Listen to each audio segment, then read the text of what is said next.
Yeah. Yeah.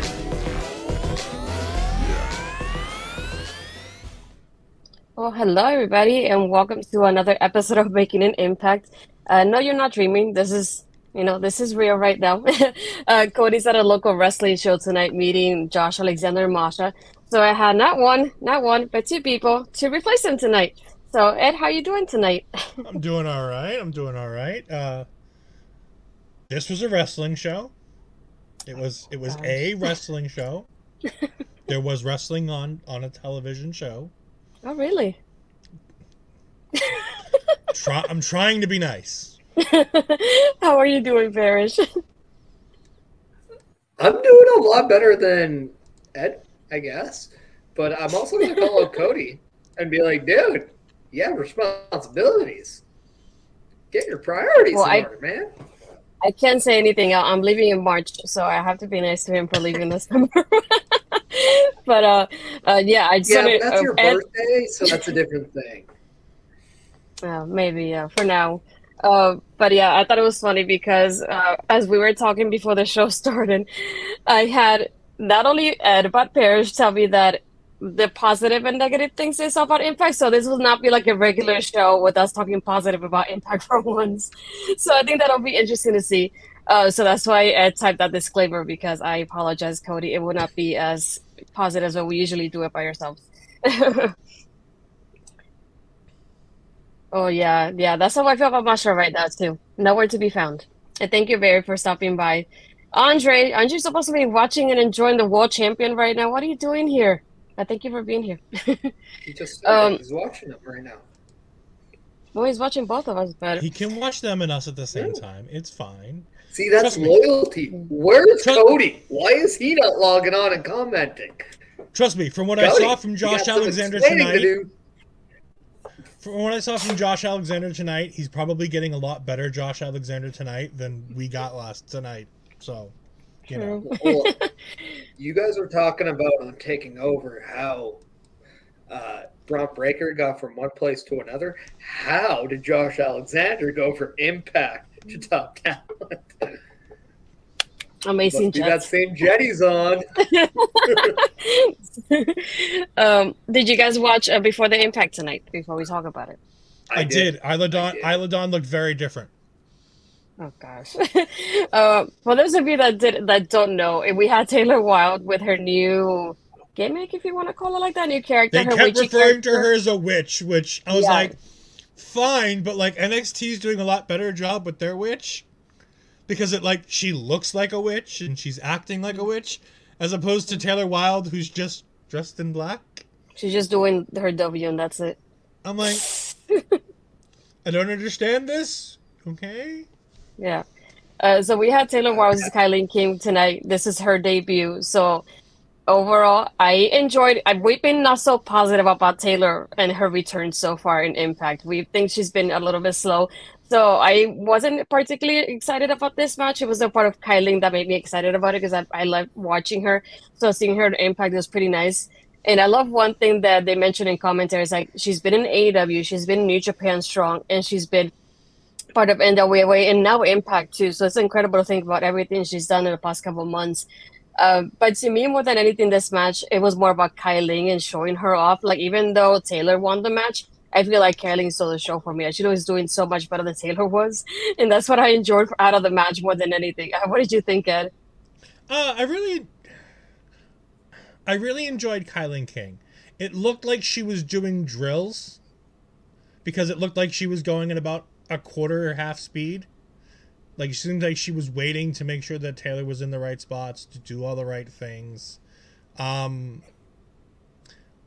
This is not a match I'm going to remember in a few days. There was nothing of substance in this match that I saw. There was nothing I saw that was really great. It was fine. It was a 7-minute match. Kylie King looked good until she got hit with a move that the announcers didn't know is apparently Taylor's new finish.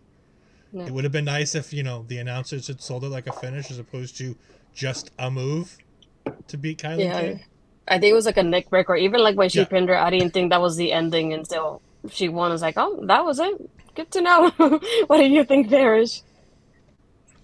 I actually didn't think it was a bad match. I agree with Ed on Kylie King needed to make more of, pun intended, an impact when it comes to the fans remembering who she is, because you only get one debut. But also it's difficult because you also don't want to mess up. And you're talking about her waiting for Taylor to be in the right spots, that's also a big sign of being nervous. So with that all happening, I don't think she did anything bad. I don't think Taylor was being selfish in the ring because she gave a lot of opportunity to her opponent to shine in that match. And I really like that because there was that effort. I think Taylor was the right person for that. I think Taylor Wilde really needs to be a part of a faction because I do think there's a lot of holes in her that, wrong way of saying that, there's a lot of holes wrong with her presentation where she needs that protection, and a good stable would help that with it. Taylor Wilde being a witch, Taylor does not surprise me. It makes sense. Her and Kylie, I felt like this was a match more for Impact, not BTI. I did like the match. I thought the match was good. I just don't think you're going to remember it because they didn't do anything of, like Ed said, of substance. Kylie needs to do something that people remember her for. Speaking of a faction for Taylor Wilde, like, I know this person hasn't been around in a while, and it's because she's given birth to a new child. But Su Yung feels like a perfect fit for Taylor Wilde. Like, I think that whole universe of Impact is right in the wheelhouse of where she needs to go. And if this is the beginning of bringing Su Yung and the Undead Brides back, then I'm fine with it. Yeah, I think it was last week. Nikki from Women's Dressers Up was here in the chat. Was telling us that I believe Brandy, that was part of it. Like she is not part of Impact anymore. It was one of the people. So it looks like the people that were involved with Su Yung are no longer under contract. But I wonder what Su Young's status is because we haven't heard anything from her since she gave birth. I know she returned like at an indie show not too long ago. So I wonder what really will happen with her sooner or later. But I don't know if she's under contract with them at the moment. Oh my goodness, Carl. To my understanding, Taylor was practicing witch. She's a firefighter too. Also Canadian, so she also has my support like she always has. I mean, they mentioned a couple times that she's a practicing Wiccan. Like, she's like, it's not a... I make fun of it, like, the character, like, and we talk about Isla Dawn because it's, for me and Astrid, it's the most common comparison. Like, Isla Dawn is playing a Wiccan witch who's using the solstice, who's using magical elements. Now, granted, it's not magic. We know what she's doing. But she's using that kind of stuff in her gimmick. And Taylor Wilde's like, I'm a practicing witch. You're not going to see any of it, like, in my wrestling, but I'm going to tell you. Yeah, it's not like she's applying it to her character, though. The only thing you see her do is, like, W for the wild thing that she keeps doing. But other than that, she doesn't really do anything to, like, show you her character in the ring. But, yeah, I mean, it was a fine match. There was nothing wrong with it. I think that's just it, though. With her character, it seems like she's not committed enough to it. And because of that, I think everyone, including us as viewers and even the audience, are seeing right through it. They're just seeing it for what it is. Whereas if there was more commitment and there's maybe her more acting the part in that way, getting rid of things like that W that has, like, ooh, W's for wild, it's also for witch. Congratulations. It doesn't fit. And when it doesn't fit, it looks phony. So just commit more to the gimmick a little bit, and you'll be able to get a little bit more appreciation for what you're doing, but people will stop making fun of it like we're kind of doing right now.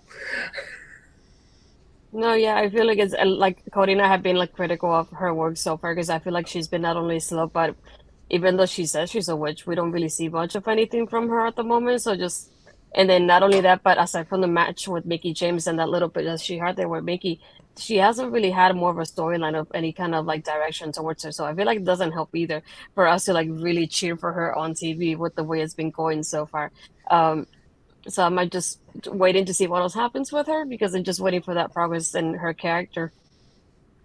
I mean, I want to bring up something I read on the internet today. It was part of a story about Deonna Purrazzo, and who we're going to talk about in the next segment too. But I think it could be really something that I really wish that she would bring to the rest of the Impact roster. Deonna Purrazzo talked about her time in NXT and how the one thing she learned, for good or for bad, is they made her zone in on one gimmick. And they were like, you need to be all in on this. Now, she didn't like what they gave her, but they taught her the idea that she needed to zone in on that and do that one thing.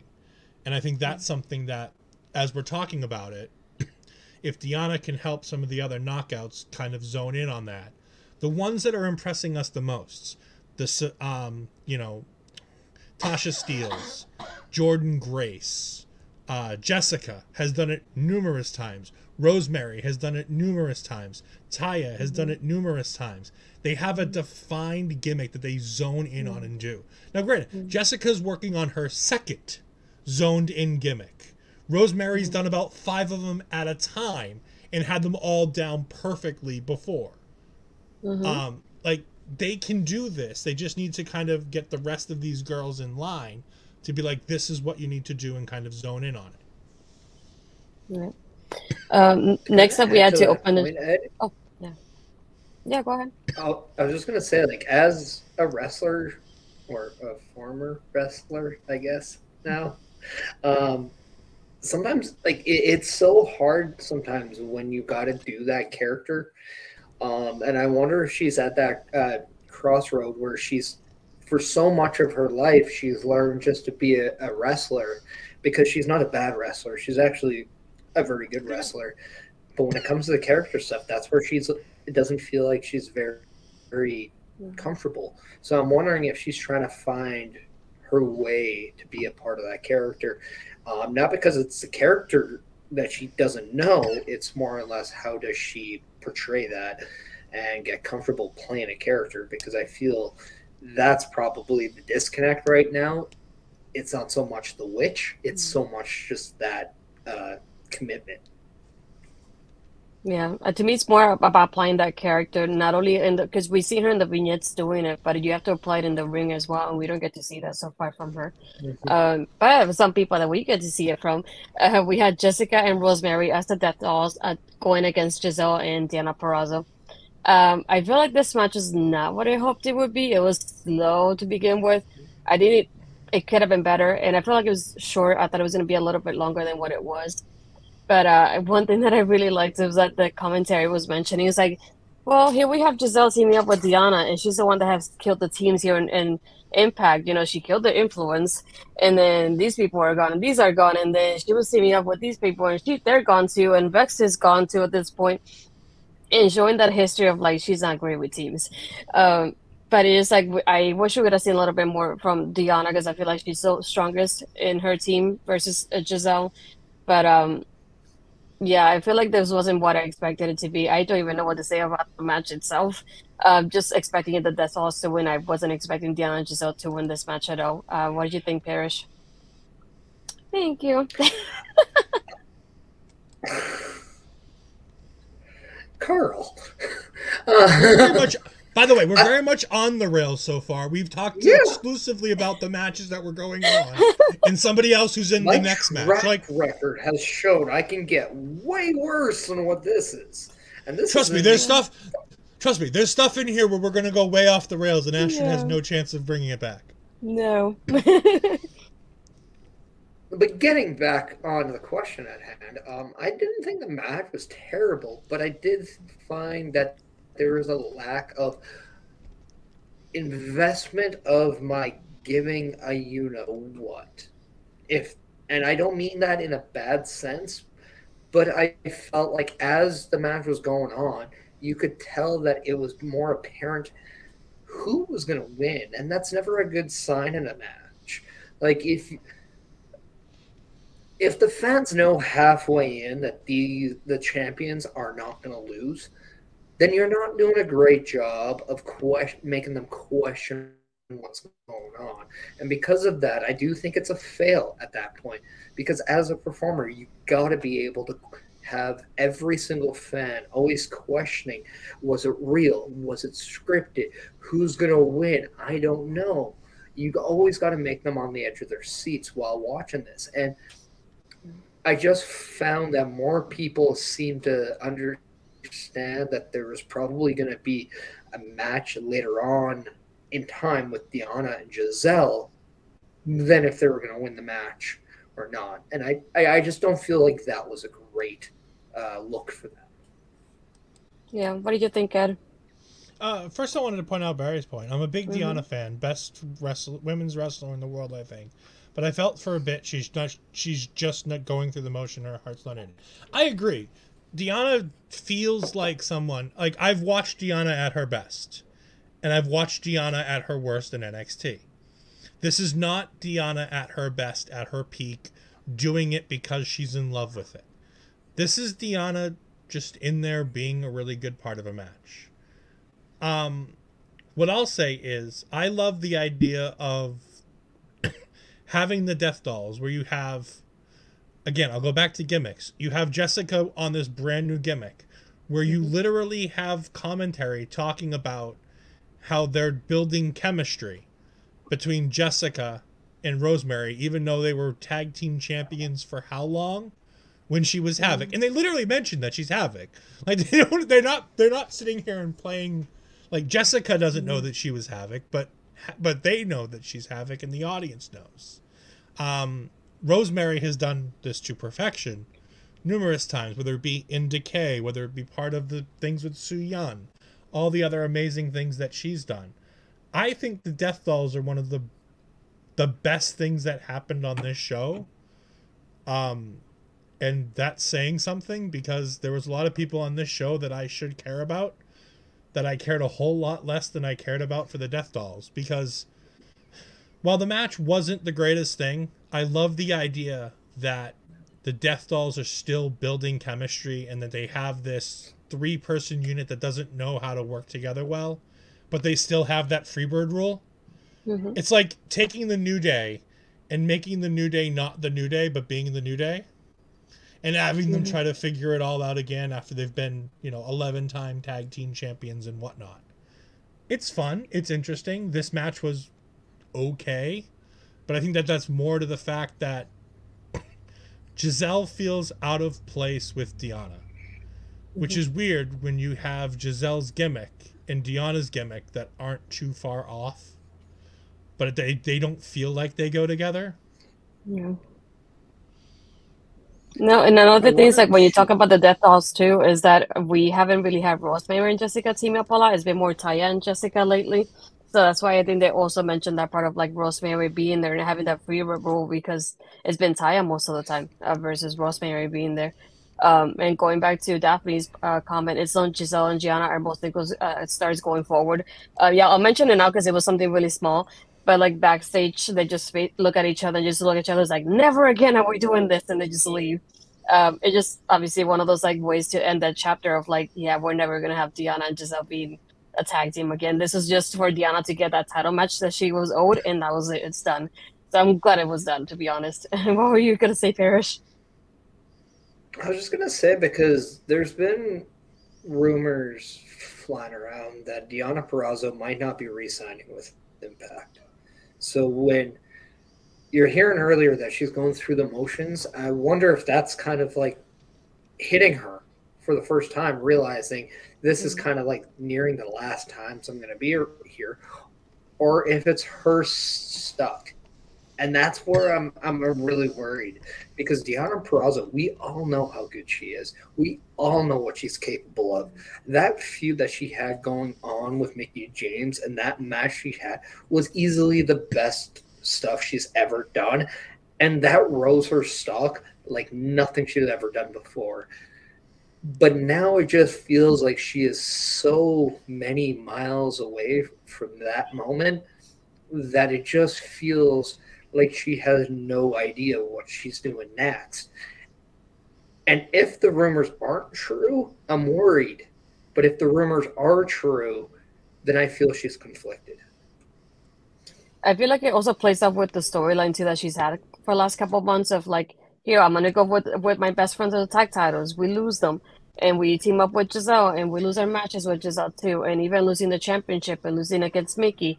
So I feel like she's been in that end of like she's not in the spotlight as much anymore. Even she said it last week, she's like, I lost my best friend. I lost all the matches that I've had, or any title matches I've lost too. So she feels like in a way in her character, like she has nothing going for herself, which is reflecting on like on the program as well. And I think that kind of connects to that too. And just like I think we said it before the past couple of weeks, like I feel like she doesn't really have much going on aside from this with Gisele, unless it's like it leads to her and Gisele one on one. It's the only thing I could see. But at the same time, what does Deonna really gain from that at the moment? I feel like she's not gonna be in the tag team. She's not gonna be in the knockout title match anytime soon. So what does she really have going on at Impact at the moment? There's nothing for her, and it's unfortunate to think about that. She's one of those people that highlighted the Knockouts Championship in so many ways, and now we don't have a good direction for her. And I wish it wasn't that way, but it is, unfortunately. I really hope, and this is going to be something that I really hope they do.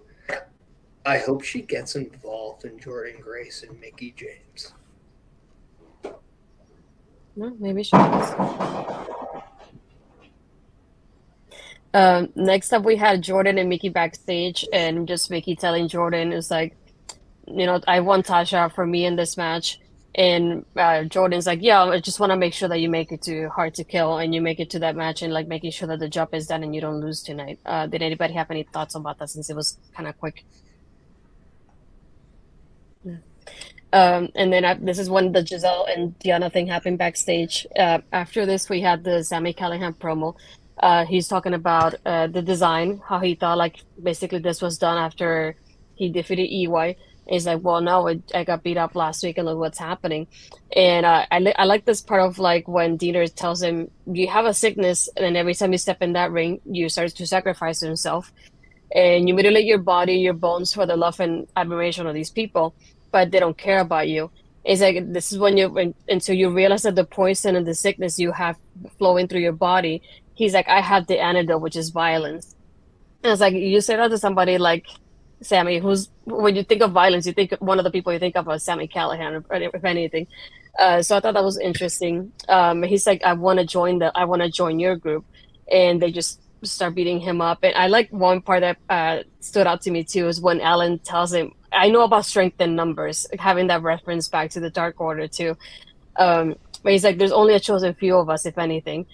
So you're definitely not going to be one of them. But they start beating up Callihan until he's done. I thought this was maybe one of those times that maybe we could see somebody joining Sami to go against the design, but we still haven't seen any sign of that because I feel like Sami has no friends in Impact, unless they bring in somebody from another company, perhaps.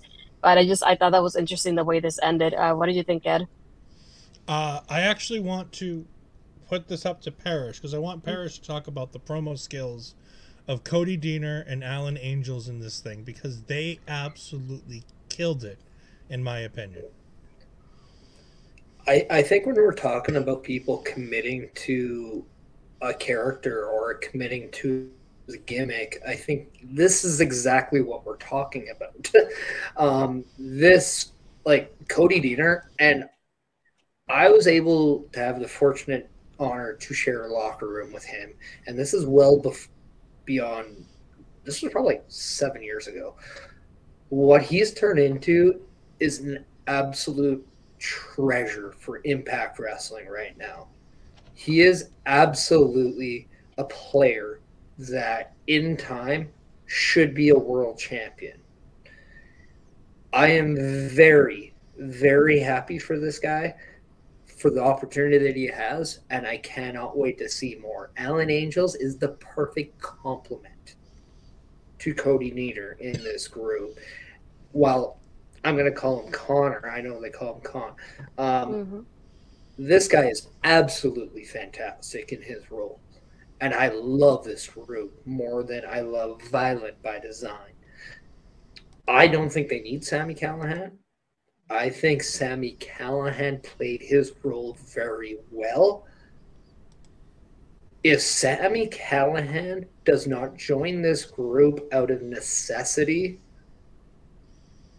I have no idea what they're doing with him moving forward. Yeah. But in terms of the promo skills that they have, this is the time where that audience who I felt was, I don't know if they're just always quiet or they're just respectful like the Japanese crowd. But this is when you start making some noise for people. And I agree that he held his own against Eric Young, but the evolution that he's had has been second to none.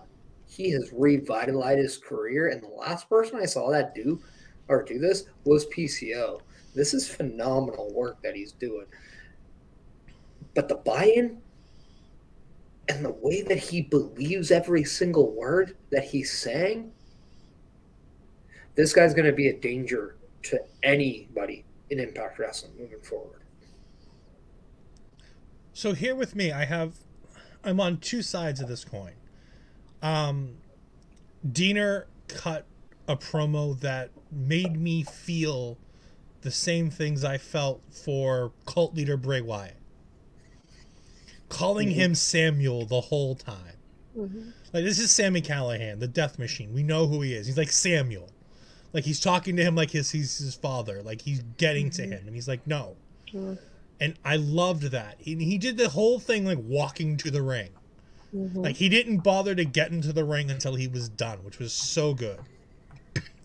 Alan, and to think that this is the same guy who, the last time I was watching Impact on a regular basis during the pandemic, was playing a redneck hillbilly with Jake Something. And Jake Something has done a great job reinventing himself into something completely different. Pun intended. But Cody is just done marvelous work tonight as Diener, and it made me totally buy into him. Alan Angels gave me Scrappy Doo vibes in the best way possible. Like, he seems to be like the yappy dog that's going to get himself into trouble for the design. Like, he's gonna sit, like, because you kept seeing Diener grab him and pull him back, like, no, stop talking, shut up, no, stop talking, shut up. But then we get to the part where Sami Callihan wants to join Violent by Design, or The Design as they are now. And I lost all interest in anything Sami Callihan was doing for the rest of this segment. Because Sami's not a follower, Sami's a leader. Sami isn't the kind of guy who takes orders. Sami's the guy who delivers the orders. I almost thought when this segment started that we were going to get the return of OVE. And as dangerous as it would be to bring in Dave Christ again, I thought we were going to at least get Jake Christ back in Impact. Because if you're going to bring Sami back with a group, it might as well be OVE. And you take the hit if you have to with having Dave in that locker room. But the idea that Sami's character would want to join with somebody else where he's not in charge, like we said, it's committing to a character. Sami's good enough to know better than this. Maybe it's part of a much larger story, and I'll let it play out. But that part of it took me way out of it. And Alan Angels got me back into it because he cut a really good Scrappy Doo promo where, like you said, I know strength in numbers, the Dark Order thing. I almost wanted him to just put his hand up when he said it, but he didn't. I wanted him to wink at the camera, but he didn't. I love Connor as the big man. I think the Ascension was the biggest missed opportunity by WWE out of every single NXT call-up that's ever happened. One of the biggest missed opportunities from Vince was missing on the Ascension. Because I think those two guys had so much money in them. Because Connor is such a good big man in the ring that it boggled my mind that they missed so badly by putting them as legend killer type gimmicks. I think it was a really, really great promo. We got Barry coming in. Deaner does look like a cult leader. I was worried for a minute he might take Sammy as his latest wife. But yeah, no, Deaner completely sold the gimmick. No. He sold that everything he said was coming out of his mouth was true. Is Jake something signed anywhere else? No. Jake Somewhere is currently working all independent shows. He's not currently signed to any major company that anybody knows of. I know he's made an appearance on AEW, I think for Dark or Dark Elevation. But I don't think he's ever appeared on Dynamite. I don't think he's ever appeared on Rampage or anything like that. No. I mean, you could bring him back. I think that would be interesting.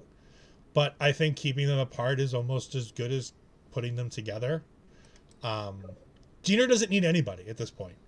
All Deaner needs is nameless, faceless people to follow him.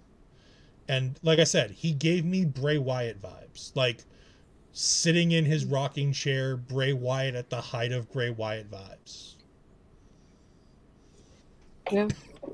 One thing that I'm curious about is that is he trying to join them to try to infiltrate a way to remove Deaner and then take control? Because he might look at the design and saying, hey, they have two guys that buy into what their leader's saying.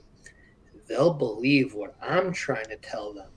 As you said, Ed, he is a leader. He likes to be the guy in charge. He might look at Alan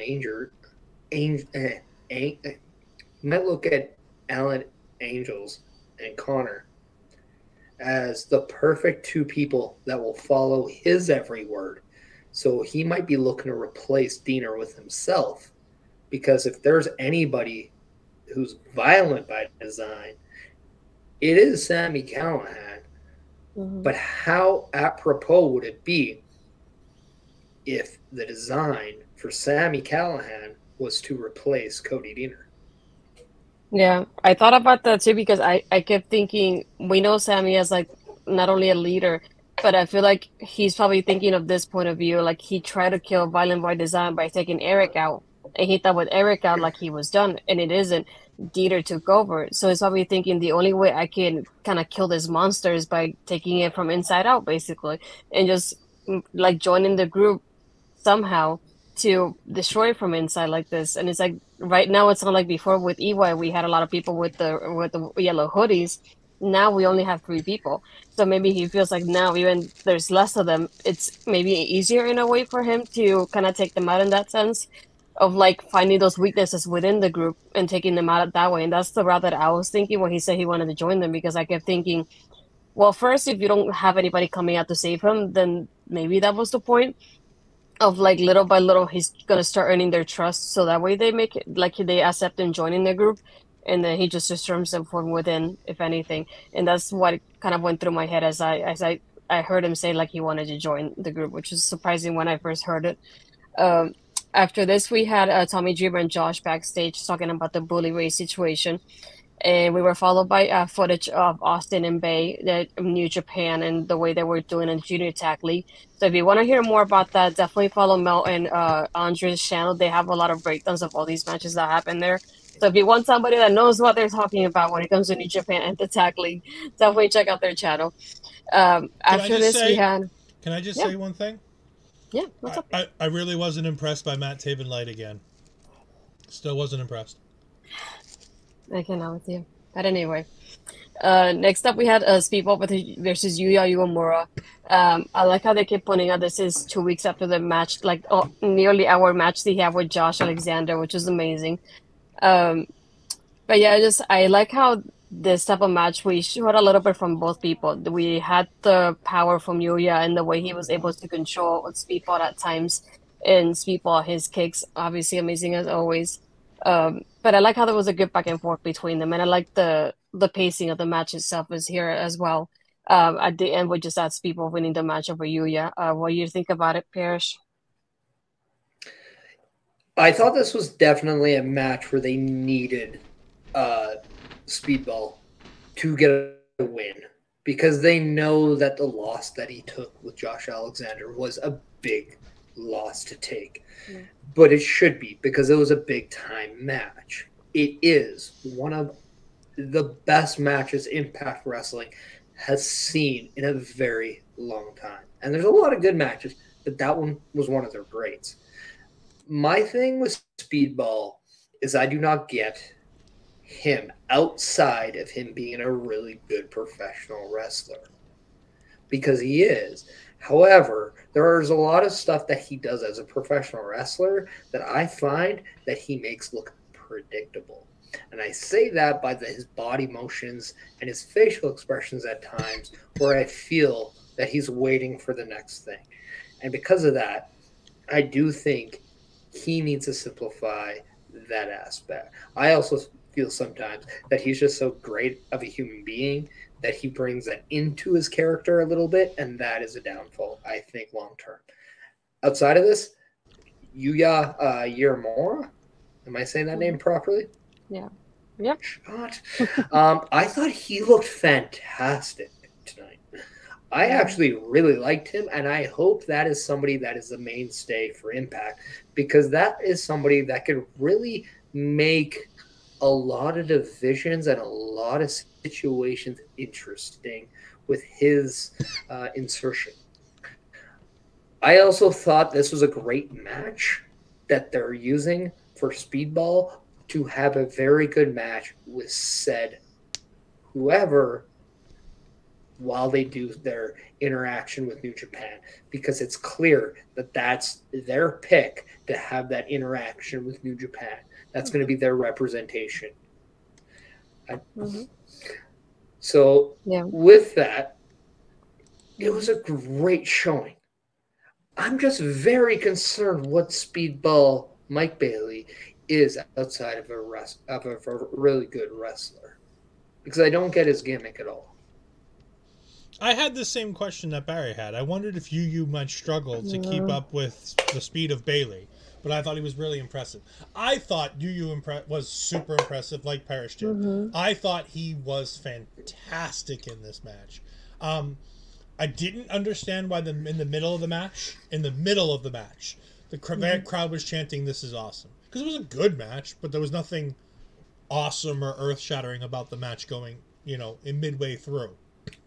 At the end of the match, that I love Mike Bailey's finisher, that looks unbelievable. He's such a talented wrestler. And as Parrish says, I've seen this guy on his show. I've seen him on his Twitch streams. I've seen him on other wrestling shows. He seems like one of the nicest people in the world. But I think it would be better for him to bring his throwback character to television, because at least then he'd have a character. Because the French dude, was it Mike Baguette or whatever he is that he is on throwback, is such a funny dude and so great. And I think that's something he could do. Like, I've watched Friday Night Speedball. The guy's funny. The guy's got a sense of humor. The guy is really entertaining. How does he not have, like Parrish said, something more developed than I'm a really good pro wrestler? Because we've seen in AEW, there's a whole bunch of guys that are, I'm a really good pro wrestler, and it's not helping them get over. Daniel Garcia is a really, really good pro wrestler who isn't doing a whole lot. Yuta Wheeler. Yes, I got confused with Yu in this match and Yuta on AEW. Wheeler Yuta is fantastic, but he's essentially, I'm the British Combat Club really good wrestler dude. He's wish Lance Storm 2.0. No. Wheeler Yuta is much better than Lance Storm 2.0, because at least he doesn't have to stand there and go, I want to be serious for a minute. No, I'm not saying he's going to be better than Lance in the ring. Lance Storm got paid a lot of money to say that, and I'm going to defend Lance Storm. I would say that if I'm getting paid Vince McMahon money myself. I'm not saying I wouldn't have done exactly what Lance Storm did.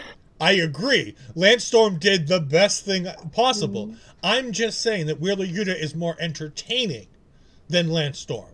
Yes, Lance Storm is a sharpened pencil is more entertaining than Lance Storm. I'm going to agree with you there. Like, there's a reason why all these other wrestlers are getting podcasts and Lance Storm isn't getting any phone calls. because he would put everybody to sleep in the first 5 minutes of the podcast. Let's That start being with said- this being said, I'll drink to this. If you want to join, well, yeah, I got you, buddy. And if I could be serious for a minute, I do mean this. But for me, one of the best things about this segment was we got Kenny King at the end of this. Yep. I don't know if he's wrestling for AAA or for CML. No. CMLL. Yeah, that was CMLL. Yeah. Okay. I wasn't sure which one. I put in my notes. I didn't know which one it was. Kenny King live to tape from Mexico. Kenny King, in 20 seconds, got over the feud with Mike Bailey so much better than anything else that they could have done. Because Mike Bailey doesn't do anything to get over this feud in the match. And Kenny King just comes on and he's like, you people don't deserve me. Impact, you don't deserve me. I'm going to stay here in Mexico. Well, yeah, of course you're in Mexico. You're in Mexico doing the same thing that Matt Taven used to do year in and year out for Ring of Honor. Go to CMLL, have fantastic matches, get paid a boatload of money, and then come back to the States and be like, all right, what did I miss? Nothing? Okay, cool.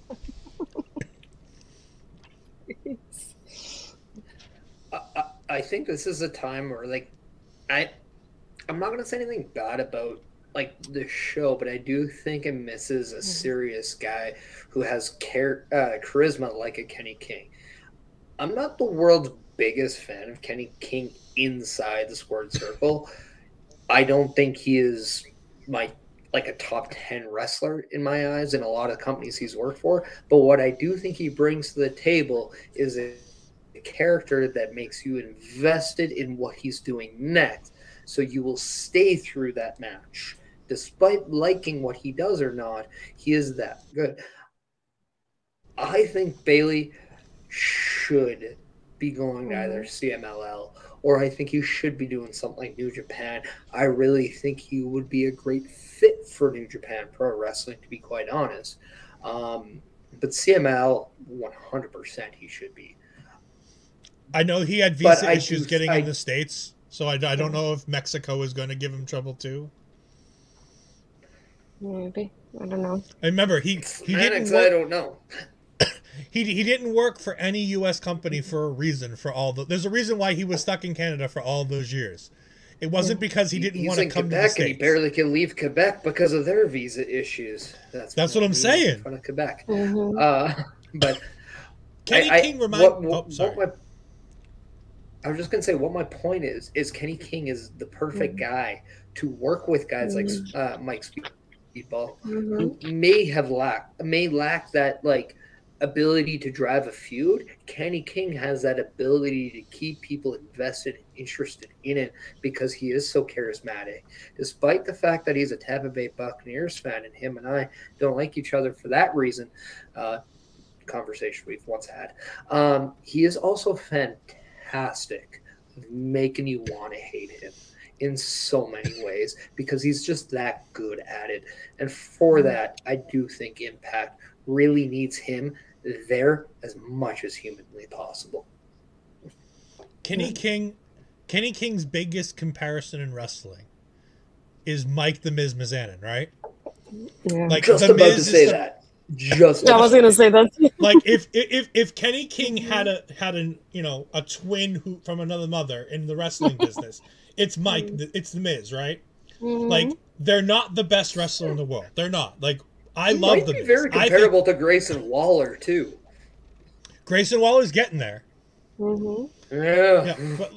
But like I said, like people like but the funny thing is Kenny King's known the Miz for a while. Considering, weren't they on the same season of Tough Enough? I know they were both on Tough Enough. I know they were both on Tough Enough. Whether or not they're in the same season or not, I don't remember.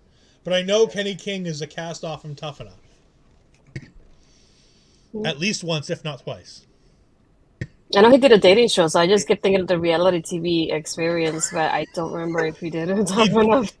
He did do a VH1 reality show, and that was great. I remember seeing that, yep. I kept seeing it on my timeline when it happened. I was like, I know that guy.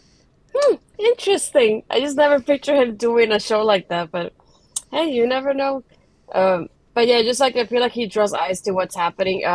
Kenny has just been saying that there's something about Speedball that we don't know, and he wants to show it off, and he wants to tell the world what it is, but he hasn't told us yet. He's been delaying that for a little while now. I hope it's a Um, character. that's what I'm thinking based on the conversations that we're having right now. So I'm wondering if maybe we have, I think, based on, I think 3 weeks from tomorrow it's Hard to Kill already. So perhaps it's the match that we get official for Hard to Kill, because I haven't seen a graphic for that one yet. And I wouldn't be surprised if they added sometime soon for Speedball and Kenny King to happen for Hard to Kill instead. But yeah, I feel like it will be. I was thinking maybe perhaps what we see from him is people showing off that character in there and showing something a little bit different for himself than what he's been showing off lately. So I think that'll be interesting to see. Did you find the answer, Fish? Are you looking for it? I was, but with my luck on the internet, when I search something, I get a shitload of ads. And 99% of the time when it's wrestling related I'm trying to look for, I'm getting a lot of anime ads. And I don't understand who anybody is. I don't think he is. We'll talk later, Parrish. Because the one person I do know that was in that season with The Miz was Ryback. And Daniel Pewter, obviously, because he won. I don't think it was the same season, because from what I saw, there was like 6 male competitors, and I did not see anybody that resembled Kenny King on there. Yeah. Well, what it is searching. I'll let you guys know the next thing that happened. We had the Motor City Machine Guns with the major players and Heath and Rhino backstage talking about the title match and what it will be next. And then the Machine Guns said, "What if we do a 4-team elimination match for the pay-per-view? It's like, if we're gonna make the match, we're gonna make a match that's an advantage to ourselves." So they say that, and then they have a good back and forth with Cardona, and Cardona just doesn't want to have it, but saving offers him. He's like, "How about you and I go against each other next week?" And Cardona just keeps saying, "No, like, I'm a tag team guy. I have to be in a tag team match. Like, I don't do solo matches." And that's when we have Alex Shelley open the door to the office to Scott D'Amore. And we have Sabian's like, "Here, I'm in the office, so I'm making it official now. Cardona and Sabian for next week." So I thought that was a funny way of just announcing the match, because we hadn't made anything official yet for this title match. Did you have any thoughts on this one, Parrish? I thought Heath, one line, stole the scene. Just the best. Nobody gives that more sarcastic expression better than Heath Slater. He is such a stud in every sense of the word that I would hire this guy in a second if I was starting a wrestling promotion. He is awesome. I love the fact that the Motor City Machine Guns decided, hey, look, we're going to be the fighting champions, and this is what we're going to do. We're going to give everybody an opportunity, but we're also going to make sure that we have a very equal opportunity to win this match, just like everybody else. We're not stupid. We're not going to do, say, a 4-way match where we have 25%. No. 25% is not fair. What we're going to do is we have an 100% chance to defend these titles the right way with an elimination match. Mm-hmm. And I love that. And I also love the fact that Cardona was in character in that way, saying he was a tag team guy. We all know, as a former NWA World Heavyweight Champion, among other championships, but that is by far the biggest one he's ever had, he is a lot more than just a tag team guy. Bubba Smokes in the house. How are you? For a long time, the X Division has lacked personality. Last champion who could do a good promo was Rohit Ranju. Yeah, I can see that, because he is one hell of a talent. Wasn't Chris Bay an X Division champion at one point? Yeah. By the way, he was on season 2. The glass comment. Yeah. Anyway, I really liked this because it made everyone care about all the teams involved, despite one team not even being there. Mm-hmm. And I love the comment, "What, I have to go to Japan?" Like, just stupid little comments like that made everybody care. It was investment by the people who were watching. Therefore, you're invested as a viewer. This is exactly what a backstage segment needs to be. And because of that, everyone gets a gold star on their forehead. Did you have any thoughts on it, Ed? Yeah, I mean, the tag team conference outside Scott's office, setting up the 4-way, and Cardona too. It felt like it went on a little long for me. It was fine. I mean, it involves, Matt Taven light, great value Matt Taven. So, I mean, he wasn't there, but the segment involves him, so I obviously care about it a little bit less. This is going to be a great matchup. That 4-way at Hard to Kill is going to be fantastic, especially since it's an elimination. It's going to be the match of the night. No. Match of the night. I'm going to host them. No, I think Jordynne versus Mickie is going to be better than this. It'll be the most emotional match. I think from a technical standpoint, this has the match qualities of being match of the night. So I should have been a little bit more explanational about that. I may have made up a word, but Ed, I'm sorry for interrupting. Go ahead. No, that's about all I had. And by the way, people who have helped, I was wrong. Chris Bay was before Rajit Ranju. But the people since him to hold the X Division title, there's been a lot of guys who can actually cut a promo. I mean, TJP, no. But Ace Austin held it after that. Then Josh Alexander held it until he vacated it. Yeah, it's about all he can get. Then Alexander held it until he vacated it for option C. And then Trey Miguel, Ace Austin. Again, while I don't like Matt Taven light, great value Matt Taven, he's not bad in the ring and he can cut a half-decent promo. And then Frankie Kazarian until he cashed it in, and now we got Trey Miguel. Now, I mean, I know Trey Miguel is Cody's favorite wrestler, and we'll never forget that. But, there are people who can absolutely cut a promo that have held that X Division title for a while. This was an alright promo segment. It was fine. It did what it needed to do. It made the match for Hard to Kill. It made a match for next week on a Best Of show, which seemed weird. True. I didn't think about that. I was thinking we're going to have an off night with just awards and recaps. Yeah, I think that's the only match that was for next week, if I'm not mistaken. Honestly, I would still just skip next week and be like, it's a award show, and then not do anything.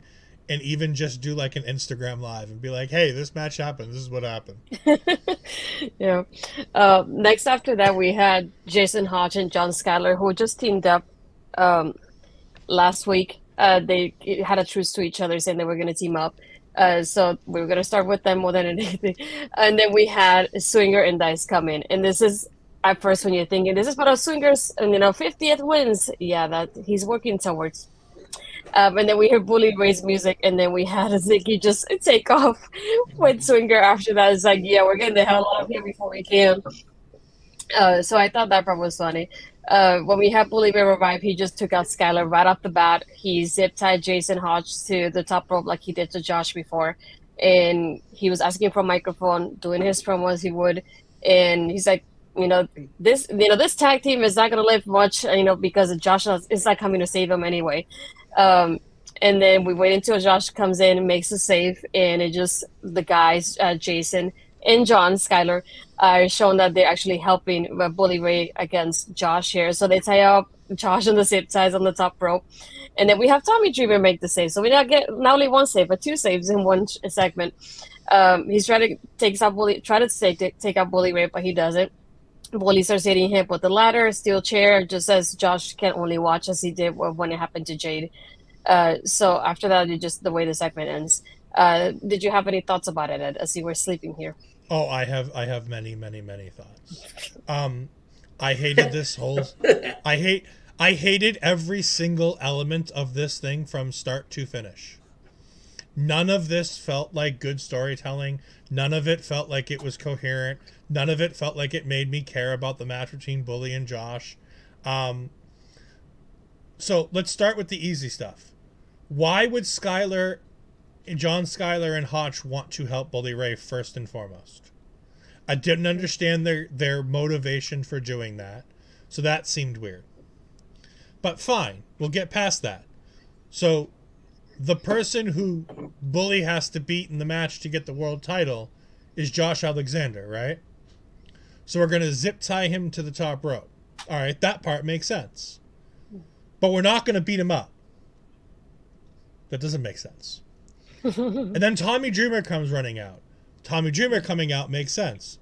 Josh Alexander looking like he's going through hell watching Tommy Dreamer get beat up instead of him makes absolutely no sense, because Josh basically told Tommy to go to hell about 20 minutes ago in a backstage segment where he's like, if you need me to forgive you, fine, whatever. I don't give a shit. I don't care about you. I don't care, and walked away. Why does him beat, like, it? I get why Bully would beat up Tommy. I get why Tommy would want to come out and make the save. But I don't understand why this makes Josh so angry and upset. And I'm going to lump in the next segment we get after the commercial break. Because then Josh is backstage with Scott D'Amore, and he's like, I can't be the good guy anymore. Because why? Because Bully keeps calling you Scott D'Amore's little puppy? Like, I don't... None of this felt like it made a whole lot of sense. It added like 4 storylines together, only one of which kind of sort of worked. Like,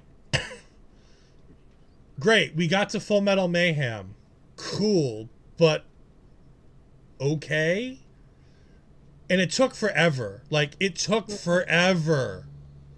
Because it's the only speed Bully has is uber slow, and I gotta do everything at this speed. Do you know who I am? Like, I hated this. I hated it. I found almost nothing to enjoy about this entire segment. Did you fall asleep, Parrish, too? No, because I like the swerve he had with Bully Ray using the tag team to his advantage. I'm going to agree, it made 0 sense, but I was interested to hear why. So I would give it a pass, because if next week Bully Ray had a group and those guys were a part of it, I can, okay, there was a rhyme to the reason. But we don't know if it's that way. And because of that, we're going to question it, right? And then Josh Alexander, as, you know, the goody two-shoes that he is, he makes the save because he does the right thing. He's the Captain America of Impact Wrestling, even though he's from Canada. Captain Canada. He comes in only to, you know, look like an idiot because he fell for said swerve. And then he gets tied up. Bully Ray doesn't want to beat him up. In fact, he very hesitantly almost hits him with the steel chair. I don't understand why he would hesitantly not hit him with a steel chair. Don't get that. And we have Tommy Dreamer coming in. Makes a lot of sense because Tommy Dreamer doesn't like Bully Ray. He thinks he's friends with Jason Alexander or Josh Alexander. But yeah, Josh Alexander proved to me one thing that I always thought about him. As great as the guy can be, it's his storytelling while the story is going on that's always going to minimize your perfect run. Yeah, if this was an Aces and Reunion of sorts, it would make more sense. If there was any correlation that the fans knew of with Bully Ray, it would have made sense. The fact is, Bully Ray appears to have no friends in Impact Wrestling. He has nobody that wants to do anything with him. Then we have what Ed said was a very awkward interaction and promo with Tommy Dreamer and Alexander. Therefore, why does Josh Alexander give a you-know-what about Tommy Dreamer in any shape, way, or form when he's like, if this is what you want to hear, here it is, and walks away? That's basically saying, hey, look, go F yourself. I'm doing me. I understand what they're doing. I don't like their presentation of what they're doing with the single fact that their major championship is on the line in this feud. This was a massive fail for me because your massive title needs to have every element that makes me give an SHIT, and this segment didn't. I think it also goes back to the point of like Josh is trusting anything that happens with Bully, and he shouldn't. And like he's been warned for weeks now about it. It's like if you know that Bully was just in the ring with these two, should we really trust going inside that ring? And it goes back to like he shouldn't have at the beginning. And it just also made me question like why are Hotch and Skylar even helping Bully? Like I'm curious to see what happened there, like how this got together to begin with, because I was not expecting that part of it. And I think going back to the part of like the way Josh was acting when he saw Tommy Dreamer is what he said to Scott afterwards. He's like, I felt bad afterwards seeing him do that because the conversation I had with him, you know, I was a jerk to him and I wasn't listening to him. So I feel like it goes back to that later on when he tells Scott how he felt. But like I said, it just goes back to that overall point. It's like you shouldn't trust anything that involves Bully Ray at this point. And why do you? We should know better than that. HPT Sweet, I trust Bully as high as I can toss him over the top. Well, we just talked about a little bit. Oh, sorry. No, go ahead. Just to add to that promo that Alexander had with Scott D'Amore, I thought Scott D'Amore wrecked that entire thing for me because just when it should stop, he kept going. And it was like, dude, shut up. You already got the people. Cool, I'm there. And then he kept talking, and now it's me not understanding what's going on. I did not like that for that reason. I did not like the fact that Josh Alexander gave you all this emotion, and then as soon as Scott talked, he just became very stoic, not really mad. Like, he should have still been angry while listening. He should have been uncontrollable while listening. He should have been hard. He just should have been very difficult in that conversation, and he wasn't because his emotions were supposed to get the best of him in that situation. But his emotions seemed to be just fine near the end of it. And for that, I just didn't like it. We already discussed a little bit that Josh and Scott the more backstage part, so I'll move on to we had Steve Maclan versus Rich Swann. I think more than anything was the storytelling in this match of the way that Steve has been lately. It was like, I've got the wins, I've done what I can to have that world title match, and I still don't have it. Like I have somebody like Bully Ray come over and he won the call your shot gauntlet, and he has a shot before I do, even though I worked so hard for it. So he's at this point in his mind trying to find a different way to get the attention he needs to get that title match. So I think this is just what we saw more than anything, the storytelling within this match. And after the match, because even after he wins, he starts beating up Swann, and to the point that the referee does the DQ on it, and he's trying to beat up the referee, beating up security. They had to separate him and Swann. And we get to that point of like he's frustrated with the way he's been working things lately, and he wants that world title match. He's doing what he can to get that attention, and yeah, that's pretty cool though about Masha. So what did you think about that part, Ed? All right, so I mean, I went back and watched this match because I missed it the first time because I assumed it was going to be longer than it was. I like the direction they're taking with Maclan. I like the idea. I thought that commentary decided to take a big, huge Bray Wyatt-sized mallet and make sure that we understand that Steve Maclan is angry and mad.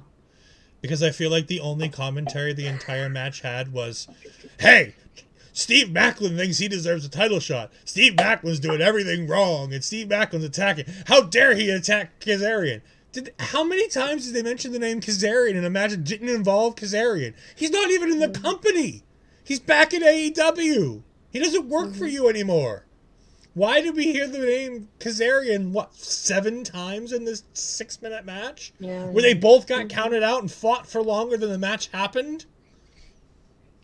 The best part of this match was that Maclan attacked the referee. Yeah. You know what would have been really cool? If Maclan would have come in and tried to save Josh Alexander, only to beat up Alexander while Bully beat up Tommy Dreamer. Like, that would at least... Because if the idea is that Maclan wants a title shot, shouldn't he be, you know, interacting with the champion as opposed to, you know, I don't know, wrestling Rich Swann?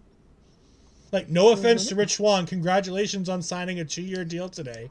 Good job, Rich. You are a fantastic wrestler, and you deserve so much things. Uh-oh. I'm going to end up in Cody's office next week because... Cody, I don't have Cody, much to be find fair, though. Cody, you missed this. You missed this. Hold on. I got to put it up for you. The opinions of Ed and Parrish are of their own. We don't blame Astrid for it. Yeah. Hey, man, don't link me into this. He hasn't called me out. But also, I'm going to call him out. Can you throw his comment up right before that about Mash? This one? Yeah. Congratulations. But Cody, as you're watching in the local wrestling show, we're here talking some Impact freaking wrestling, all right? Because that's the job we have going on. So nobody cares. Because we're talking about Steve effing Maclan right now. Maclan, I'm going to say this. I 100% hope that Maclan is the guy that negates any help Bully Ray has to win said match at Hard to Kill. But then he turns on Josh Alexander after the match. So Josh Alexander's total mindset is force on Maclan. I think Steve Maclan is going to turn at Hard to Kill, but earn himself a title shot and become the guy to dethrone Josh Alexander as world champion. Oh, yeah. yes. Watch one show. If that happens. Why am I getting called by everybody in the comments? Like, it was bad. Like, can you focus on the talent you have? This is like WCW in 2000 talking about the NWO after all the NWO have taken their money and walked away. Like, you focus on the talent you have. Like, Steve Maclin's in the ring with Rich Swann. Like, Steve Maclin's not... He wants to wrestle the champion, but he refuses. This would be like Kevin Owens trying to confront Sami Zayn and, I don't know, fighting with Akira Tozawa. Like, 1 + 1 doesn't equal 2. It doesn't even remotely even factor into 2. I really hope that gets clipped, by the way. I really hope that gets clipped. Later. It's ready.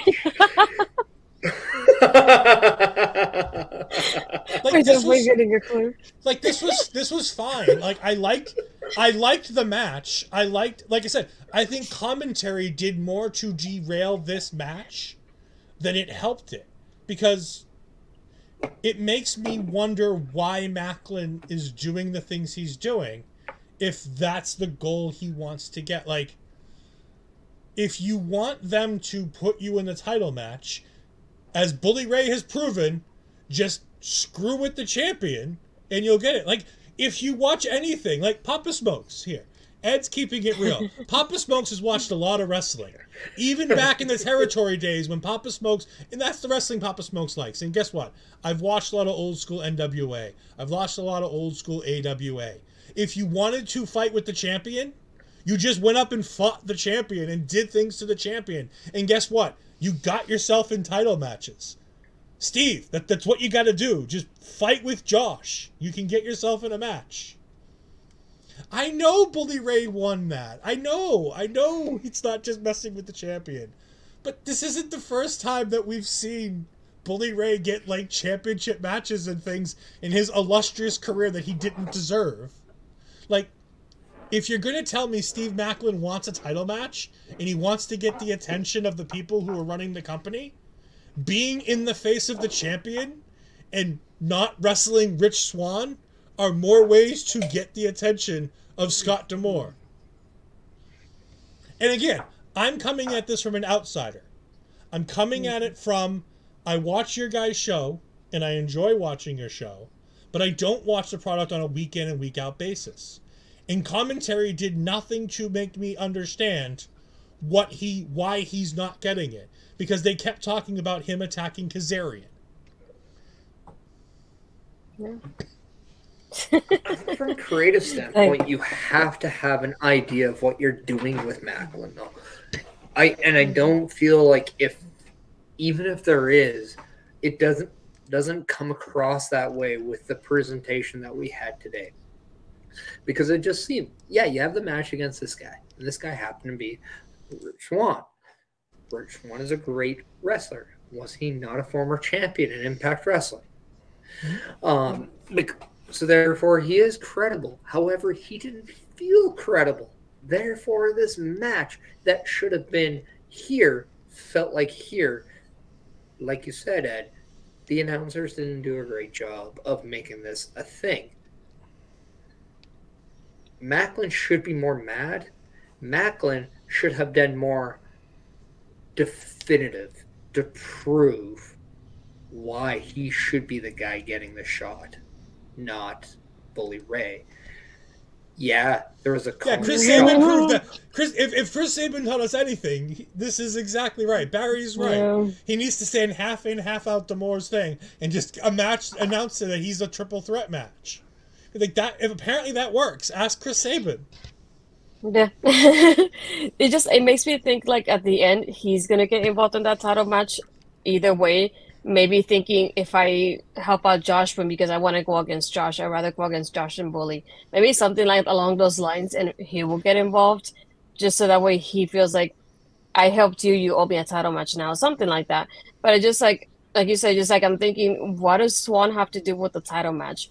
And it makes me feel like they want him in the title match after Bully is done with Josh, but they don't have anything for him right now while that is happening, which is the unfortunate part because it makes you like think, how is he going to earn it? Because he's had wins already, so the wins should help.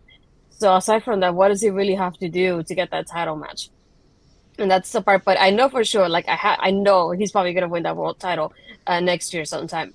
But it's just like I feel like they don't know what to do with him for that time being until Josh is done with Bully at Hard to Kill, hopefully. And then after that, hopefully it'll be Steve. That's my hope. Maclan feels like a big deal, but like. And Maclan's great. Like, everything Maclan did tonight as a character is great, except for what the commentators were saying his motivation was. And, like, that's the only thing I have as a problem with it. Like, I loved everything Steve Maclan did tonight. You know, taking the double count out just to beat up Rich Swann, getting in the referee's face and pushing the referee around and whatnot, beating up security and having the brawl with Rich Swann. All of that makes sense that he's this mad guy who's not getting what he deserves. But it just feels like there's a missing step for what's going on with the world title picture and Steve Maclan. That like that commentary's telling a different story than the wrestlers are in the ring. And that's as dangerous as anything else to a viewer who's never watched your show before. And again, that's the thing that Parrish and I can bring to this. Parrish can understand this from a much different point of view than me, being an in-ring talent, being backstage and how shows get put together. But I can tell you from just a fan's point of watching it, it felt disconnected and disjointed from what the wrestlers were doing in the ring versus what commentary was telling me the wrestlers believe. Mm-hmm. Yeah. After that, we just had Jordynne and Mickie just getting ready for the Max backstage. And then we had Eddie and Aisha talking backstage about what's happening between them. I really didn't care much about this. I don't know if you guys took notes on it. But it's just like, I feel like at this point, I don't know what they have still like a conversation back and forth on this when she already told him how she feels and he's still going in his own ways. So unless I see any progress on that end, I didn't care much for that part. I don't know if you guys did. No, and you kind of just said it, though. Like, if you're going to do something for the sake of doing it, chances are it's not a good idea. You need to bring something to the table. You've got to have some relevancy. And if you don't, it's better that you just don't do it. Give that time to a match. Yeah. After this, they give us a recap for the card for Hard to Kill, which is Eddie, Edwards, and Gresham. The tag team title, the elimination match. So Machine Guns versus Major Players versus Heath and Rhino versus Ace and Bay. And then we got announced Trey Miguel versus Black Taurus, which is something that came out of nowhere that was just confirmed tonight. And then Jordynne versus Mickie title versus Career. And then we had Josh and Bully for the world title. And then now for the main event, we had Tasha and Savannah versus Jordynne and Mickie. This is exactly how I pictured the moment they announced it, just like that way of like Mickey's being in the ring trying to prove to Jordynne that she can stay in there as much as she wants. There was even a point that she was looking at Jordynne instead of tagging her, and she just looked at her like, I can handle this. Versus when she was about to get pinned, Jordynne's breaking up the pin, thinking, like, I want her to survive her hard to kill. I don't want her to lose that match tonight because I want her for that match. And then when towards the end, when Jordynne gets tagged in, does a muscle buster and just wins the match, and Mickey's just disappointed, thinking, like, you had to get the pin. You didn't let me kind of do that job. But it's the same thing that Jordynne told us, like, I'm going to make sure the job gets done. We win the match, and you survive. You be hard to kill. This is what she told her from the get-go. And then they keep pushing and shoving each other after the match until Mickie does the mid kick and just leaves after the match. What do you think about it, Parrish? Kind of going backwards from this, and I go about this way because I like to go about my matches this way. One, I laughed really hard at the pause between after the mid kick and they played her music, because you heard flat out from an audience member, hardcore country, because he knew at that time was the best time to play the music. I thought the audience, I mean, I'm just going to say this, was hilarious during the show. They just were very quiet. Bye, Ed. But I thought this match was fine. Really good. I thought Savannah Green was very, very protected in this way. I thought she was very late, and very obviously late, when she pushed Mickie James off the top rope. And I do really hope that they do a better job moving forward to bring her up to speed, because Tasha Steelz is somebody that you really want to do something with. 100%. Savannah Evans. Yeah, I'm calling her Savannah Green because she's green. There's a rhyme to the reason of why I'm saying that. You know, if you want a last name, no, don't give me a reason to call you something else. But Jordynne Grace, I feel this might be I don't know what you guys are going to think about this opinion. I think she's the female Braun Breaker. I say this because I don't know. I don't want to see her champion any longer, and I just started watching this show today. I don't think that's a good sign. However, I thought this match was designed to make people want Mickie James to win, only for Jordynne Grace to get the win, just so for their match at Hard to Kill, it's like 100% you want Mickie James to win because we don't want her to retire, kind of a thing. Therefore, when she probably does lose and retire, it's the most emotional thing in the world. I think that's kind of the story going on. I just thought this was too much Jordynne and Mickie, and I don't think Tasha did enough to make people think about her in this position, even though she had a layup to steal the show tonight. Yeah, I wanted to go back to Daphne's point. It's something I thought about as well. Mickey's storyline is so enjoyable, was crazy. It can go so many ways. I sensed a bit of a heel Mickie wanting to do things her way. Yeah, I feel like we saw that the shades of that towards the end of the match, and just like she kicked her because she didn't do things the way she wanted them to be, and she was like, at the same time, like I said, Jordynne told her from the beginning, I want the job to get done. I want you to be in the match at Hard to Kill with me. And if you lose this match, we don't get the match at Hard to Kill. So it goes back to that too. What did you think about it, Ed? Jordynne, as charismatic as Jordynne Grace can be, especially on Twitter, like, she seems like she has an incredible personality on Twitter. It seems like she can really have a funny and a humorous side. Tonight, she felt incredibly robotic. Nothing felt real or legitimate from Jordynne Grace tonight. It was a weird, off-putting way to watch her because I don't get to watch her on a regular basis. Truth be told, this is the first time I've signed up for Impact other than to watch a pay-per-view in years. I watch YouTube stuff of a lot of their matches, but I don't watch their promo stuff. Mickie heel turn to win the title. I kind of agree with Parrish. I think that they're setting us up to all take the gut punch at Hard to Kill. Could they push it all the way out to Bound for Glory? Probably. Should they? I wouldn't. I think Mickie James is good for the division to a certain point, but I don't think... I think Ric Flair showed us exactly how a retirement tour is supposed to go in wrestling. Now, granted, he hasn't stuck to it since he did it, but like the retirement tour... I was going to say, why retirement? The retirement tour, and they probably will drag it out to Slammiversary because they don't... I don't know if they have another story to tell in that division because I don't think they'll go back to Tasha. So. I'm going to give everybody one thing, and I think we all will love to see this.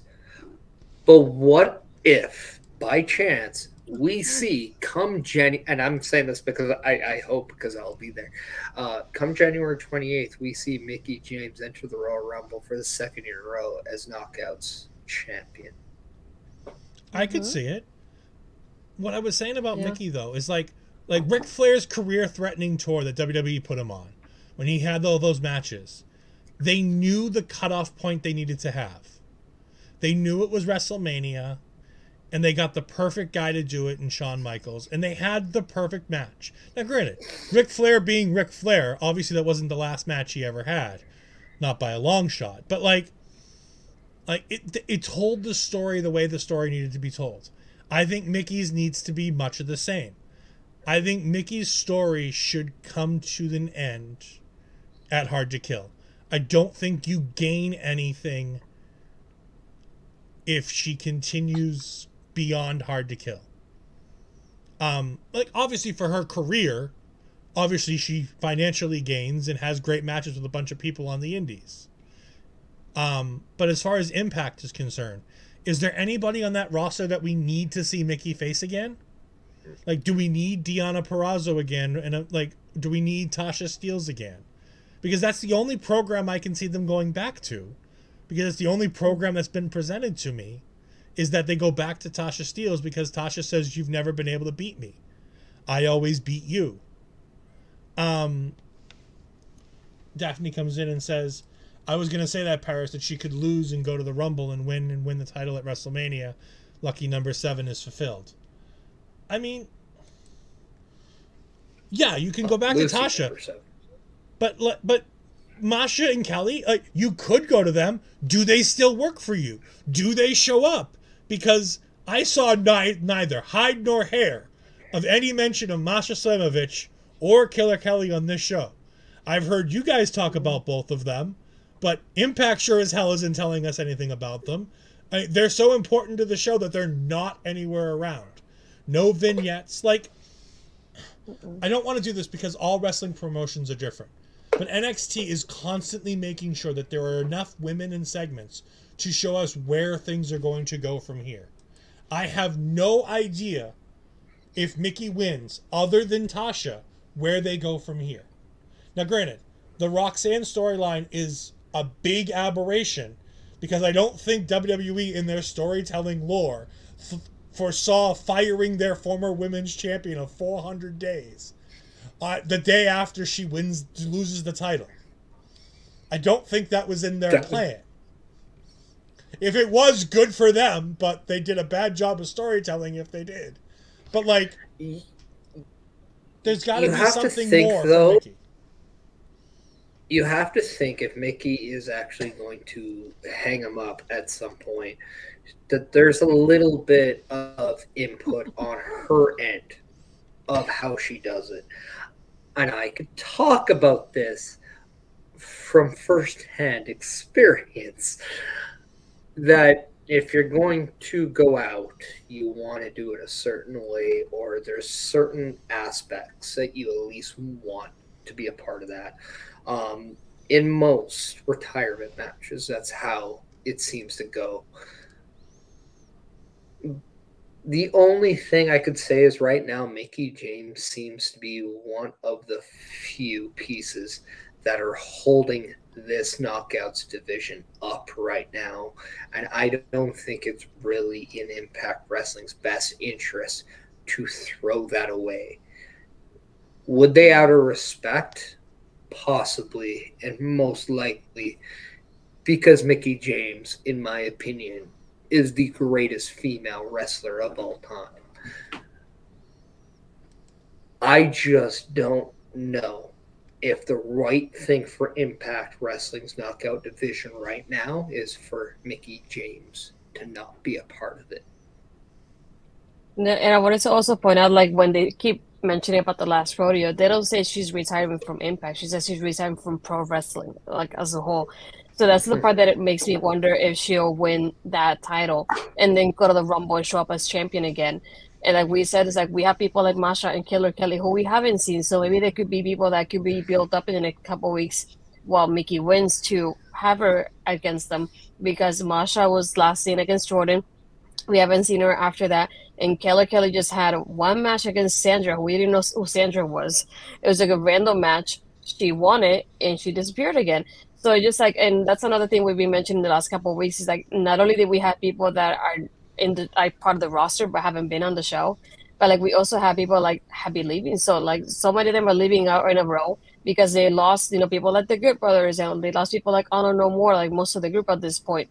And they lost people like Chelsea Green too. It's just like they've been losing so many people, and they need to fill out the roster like as soon as they can. And I feel like all we're getting is like re-signings here and there, and not necessarily a lot of new signings. So I'm hoping we see that in the next couple of weeks, because they need to bring something fresh to the table. And Cody's comment, Mickie turning heel and going on a search by any means necessary to stay off retirement. Yeah, and I was like, as I said, I could see her being in the Rumble as champion, and just like with Triple H in charge, you could easily hear Impact Knockouts champion as well, and that helps out a lot too, having her as a second time on the Rumble coming in as champion too. So you never know, but I feel like Ed was saying, it's like at this point we really don't have much of a story with other people, as you know, aside from Tasha going back and saying like, you never really beat me one-on-one though, you beat me in a in a tag team match, and that was it. But I feel like we need something else there, and it's like I don't want her against Deonna again, because that means Deonna loses, and I don't want Deonna losing again. I feel like she's been doing a lot of that lately, and I don't want that for her either. So I feel like in this part, aside from like the Jordynne Mickie storyline, it doesn't feel like a lot going on in the Knockouts division right now, and it's unfortunate. I gotta ask, if it's internal and if it stays in Impact Wrestling, is Deonna Purrazzo the one you want to see end Mickie James' last rodeo? Is it Tasha Steelz? Is it, you know, like, is it someone else? Like, who would that be? Like, if you were, as a viewer, watching this and you're like, okay, and you've come to the understanding that this is going to end, who locally or internally for Impact Wrestling, locally, bad word, internally for Impact Wrestling, is that right person? Because part of me wonders, Jordynne Grace, Tasha Steelz, even Deonna Purrazzo, I don't even think, you say Masha Slamovich, but again, she doesn't feel like she's a big player if she's not even mentioned. First time watching Impact in years, haven't heard her name. Hard to tell she's even part of the company if that's the case. There needs to be something going on. I think whoever ends it should be primed for the opportunity. I just don't know if you get anybody other than Jordynne Grace, Tasha Steelz, Deonna Purrazzo at this point, and Deonna Purrazzo is a distant third. But who would it be? If anybody right now, who are you choosing? Yeah, I keep thinking of Masha just because she's Mickie picked her to be the pick your poison. I think it was against Deonna. So I think it will make sense to have somebody like Masha. It's like you pick me, but now I pick you kind of situation. So that'll be something interesting to see. The other one could for me could be Deonna too, because I feel like Deonna would need that boost right now, like I said, because she doesn't have much going on at the moment. But imagine saying like I retired Mickie James. She's been saying that when she's had segments backstage with Chelsea, she's like, I'm the one that's going to retire Mickie James. She's always confident about doing so. So I think it will be interesting if we see somebody like Deonna take that power and she's like, I'm going to retire you. And I said I would, and I did it. So I feel like for me, like those are the two that I will pick to do that right now. And the third could be Tasha, just to say like, I beat you all the time. I always beat you when I go one-on-one with you. You never beat me. So I think that will be an interesting point to go forward between them. But those are the only three that I could think of, like that could maybe in the future say I retired Mickie James. And I want to bring up Cody's point here because he says Jordynne versus Masha just put back-to-back match of the year candidates. She doesn't need to be on every episode, and he said before that she's building anticipation after the loss to Jordynne for a big return. That's great, but guess what? As newcomers to your product, my job isn't to go into your back catalog and find out that Masha's done this and that. Your job is to continue building storylines continuously, over and over and over again, to get these people ready. Even if Masha's just cutting promos, being like, look, I'm taking some time. I'm down in the dumps. I couldn't beat Jordynne twice. I just couldn't get to that level to be able to beat Jordynne Grace. Like, you can't blame the outsider's point of view for not being able to see that kind of a thing. While I agree Masha's probably a great idea, I think Tasha Steelz gains more from beating Mickie James and ending that than anybody else in this company. Like, there's nobody who Masha gains it. Masha's a big name on the independent circuit. Masha's a big name for a core group of hardcore fans who know who Masha Slamovich is from her relatively short time in Impact and all the other things. But you know who's been in Impact for a while, trying to prove herself, doing the best she can, killing it as part of, Heat and Flavor or whatever it was when she was with Kiera Hogan? Like, yeah. Tasha Steelz is doing a lot of really, really good work. And I think that she is the future of this division, because I honestly don't see her going anywhere else.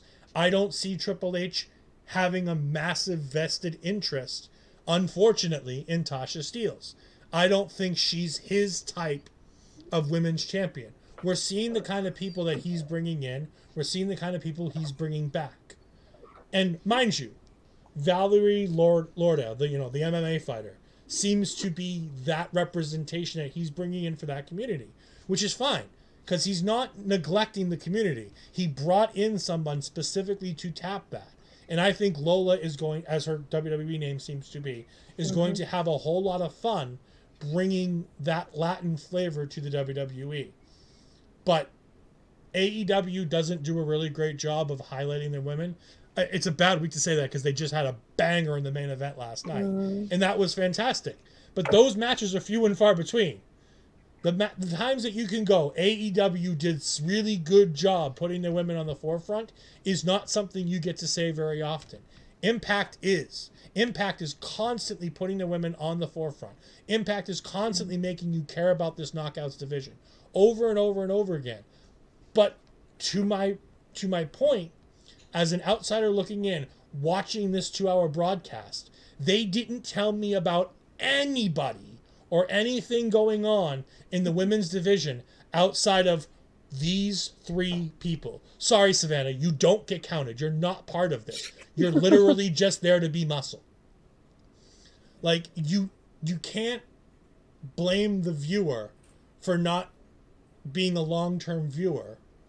You're shortchanging yourself by streamlining who you're positioning. And Impact normally does a very good job of having an A and a B and sometimes a C storyline in the Knockouts division. Where are those stories right now? Where are the fact that it's avoided Mickie versus Tasha, Mickie versus Taya, Mickie versus Masha on this last rodeo makes it impossible for me to believe she's losing it hard to kill. Just because they've avoided doing certain matches doesn't mean they have any implication on doing those matches in the future. Those may not be people on Mickie James's list to work with. She may say, I've already gotten everything I'm going to get out of Tasha. She may not want to work with somebody like Rosemary. She may not want to work with Taya. I'm not saying she said that. I'm saying there's a possibility that just as much as it's impossible to think that she can't lose, what makes it so that she has to win?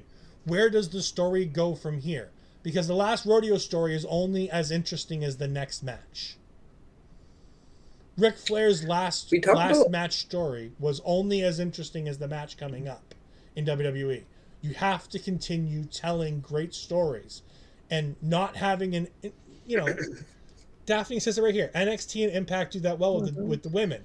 But on this episode, in this point of view, and all I have is this as a reference point, they're not telling me an A or a B storyline. There's only one storyline for the women, and it's these three competitors in this storyline. The one thing I did like, though, is that we did see that aftermath when we did see Jordynne Grace get that win. And she did what she had to do to make sure she got the match she wanted at Hard to Kill. You can't fault her for doing what she did, but at the same time, you can't fault Mickie James for wanting to prove that she can beat Tasha Steelz, because that was the narrative going into this match. And I think that was a very good one, because you felt a little bit sympathetic for Mickie James after, because you wanted to see her win. You wanted to see her beat Tasha, because you wanted that definitive match between her and Jordynne Grace at Hard to Kill. So it made me wonder that when she got so upset that she kicked Jordynne after this match, that this was, and this can be, that emotional match, an emotional send-off for Mickie going in. And I think this actually did a great job of promoting their upcoming match, because now, next week, you get to see what's next between Jordynne and Mickie, and I think that might be really good, because I have an assumption that they're going to do something of importance next week, and because of that, I do think this is a very important time. Kind of going to Cody's point, Cody, don't try to mock people with the disclaimer. Come on. We know that you will continue to blame people, and then you still don't need to have every single story. Yeah, our disclaimer's bigger. But size matters. But with that being said, we should move to the end of the show. I think we should move. I think we've beat this dead horse about as much as we can. Yeah, I'm just going to throw out that, to Cody's point, though, as people, and I'm sure to yours as well, Astrid, there is continuity that you do want as someone who is a long-time viewer. And you want to see something like that come to fruition at times. And perhaps if Masha is that right person to do it, so be it. To Ed's point, as somebody just joining in to watch it, you want to know that if it is her, you want to know who she is as a new viewer, but that's fine. This could be that one episode where you're just in the middle of those explanations. As we start to end the show tonight, Necro Eric says, was tonight's episode anything to look back at? I always end up missing Impact on Thursdays due to Wrestling Open on IWTV and MLW. Astrid, do you want to go ahead and take this? Because I don't think you want me and Parrish answering this question. I feel like tonight was like half and half for me. I feel like the one from last week was better than this. It's just like I feel like they had a lot of time between Overdrive and Hard to Kill that they had to fill in, so not every week is going to be the greatest. But definitely last week, check it out if you haven't. I wanted to go back to Barry's comment if I can find it at this point. Which one? This one? No, wait. It was a Trey and Black Taurus one here. Because we, like I said, we got the graphic when this was happening. See, that's another point. He said, I don't get why Trey versus Black Taurus announced like that. They could have left it for when Impact returns. They gave a reason. Yeah, I feel like that too. Is like, how do you have somebody like Trey, the way he's been going lately in Black Tours, and it's like, and you just announce it with a graphic tonight, rather than just do some kind of segment backstage. I could have done with that at Eddie and Alicia, so you could have put them in there instead. It's like, you look how quick they did for the tag team title match. I could have done that for that too. I didn't understand why. Maybe they had something else to do while the tapings were happening for a lot of there. I have no. Um, but I thought that like the conversation of this like Mickie's retirement thing, and I think was interesting to think about because, like I said, I feel like aside from Jordynne and Mickie, we have no direction in the knockouts right now, and I don't know if it's because they don't know who's actually staying and who's leaving. Um, we just have certain people like they put almost on a weekly basis, like Taya and Rosemary and Jessica and even Deonna at this point. Giselle's getting to that point, like she's almost there on a weekly basis. But it's just at this point, aside from Mickie and Jordynne, everything that happens, I don't know what will happen afterwards. I just see myself thinking, I just want Mickie to win this because I really don't want her to retire. And that's just me being selfish because I love Mickie James. So. Well, that's what Ed and Parrish would say too. No, I'm going to say this. Sorry, go ahead, Parrish. This might not have been the best Impact episode. However, I understand because I am an avid WWE watcher. There's been a lot of bad WWE shows, whether it's Raw, SmackDown. So if I'm just being introduced to what it is today with this one, it might not be the best representation. I follow trends, people. I will watch it again next week and the week after. Don't worry. I may not have thought this was the best one. However, I don't think next week is going to be a bad one either. I have faith in Impact Wrestling. Don't you worry. And I was going to say this, a very similar thing. Impact Wrestling has one of the most underrated and talented rosters in all of professional wrestling. I've said it without watching the show, because I haven't watched week to week for Impact in, as I said, a very long time. That being said, I always catch up with everything going on Impact via YouTube. Yeah, that being said, it's fine, whatever. I really enjoy this roster. I enjoy the talent on this roster. While I don't think they put on... I come, as Parrish says, watching WWE. Yes, there are bad weeks of WWE TV. I understand that. But the things that Impact does wrong are the things that WWE knocks out of the park very often. Where the people who they want you to know are around are constantly on television. They're constantly in the mainframe. They're constantly being talked about or shown about. There's always a B story to almost everything. With the exception of next week's show, because it is, as Cody says, mostly just awards in the Matt Cardona versus Chris Sabin match. If it happens. That's randomly on that show, supposedly. According to Sabin, it's on the show next week. If it's on that show or it's on the show after that, I don't know. I will watch, like, I got the Impact membership, the $5 one on YouTube. I will continue to watch Impact this month. I will probably re-up and watch another month. I think Impact is an incredible television product. I just think that they can do so much better than they did. And tonight was not a good night for them. But I've said the exact same thing, and you can ask Astrid, my tag team partner on NXT. There are times where I come in and I go, this was a bad NXT. This made it difficult to watch. I've come in numerous times and told you that in our private chat, and then go on stream and say the exact same thing. And I ridicule and take down NXT for the exact same things I tell you tonight. But what I'll say is, in this week, I've watched 2 wrestling programs from start to finish with the idea of I'm reviewing these shows. On NXT this week, we had 5 to 6 women's segments in a row. Not just total, in a row. We had constant women's segments showcasing other talent so that we knew, hey, all these ladies are here. All these ladies are doing something. All these ladies are potential candidates for Roxanne's championship. Except for the Bird Lady. We didn't have the Bird Lady. And what did I say? I was upset that they didn't do anything with her because of the fact that they've been doing so well with Isla Dawn, and it's so unusual to do one with the other. I have no problem knocking down a peg any wrestling show that I watch for not doing the things that I think they should be doing. And while they don't need to be on every week, there needs to be a consistent aim to tell me who's in the division. Because every week you're going to have new viewers.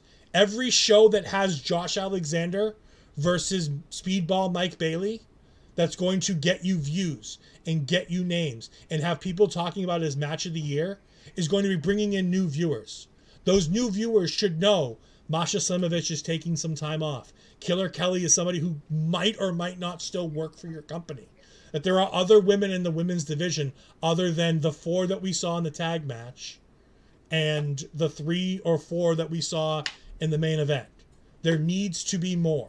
There needs to be an emphasis. And Impact does a really good job, typically, on emphasizing those things. They can do this. They have the ability. They have smart people in charge. Scott D'Amore is a smart person in charge. Tonight was a rough show for them from my point of view. But guess what? I'm coming back in the new year to watch again. I probably won't watch Hard to Kill because I don't think I'm going to spend real money dollars on that show. Bird Lady has a chance, but NXT has to do a lot of work. But we'll talk about that on Tuesdays. We'll save that for Tuesdays because I think Cody's already mad at me. And I don't want to take up any more of Cody's time talking about... And no, I will... Hold on, let me pull this up. I will wholeheartedly disagree with this statement because I think Scott D'Amore is not incredibly out of touch.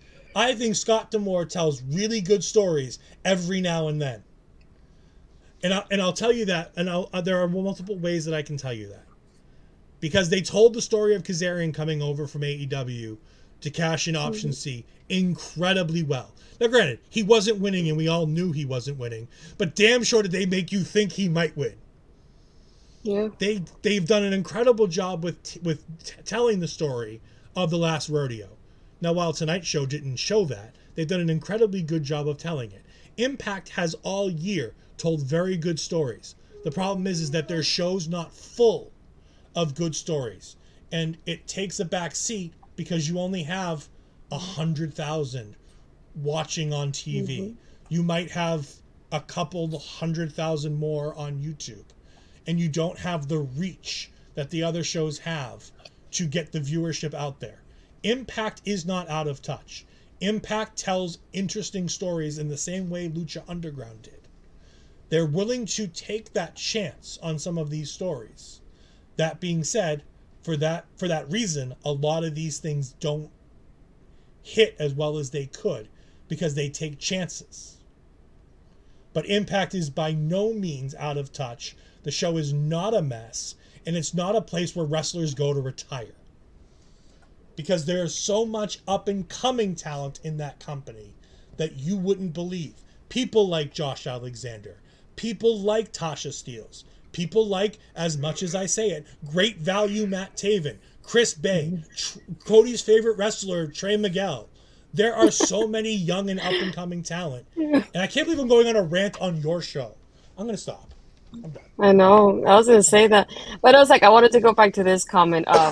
It's just like they've been in business forever. So it's like, it feels like no matter what happens, they don't die. So like you said, they're doing something right. It's like not every show is going to be a hit as it is. So it's like we had 12 episodes now, and we had like maybe 1 or 2 that we were like negative about them so far. It's like, so it happens sometimes. It's not going to be 100% of the time either.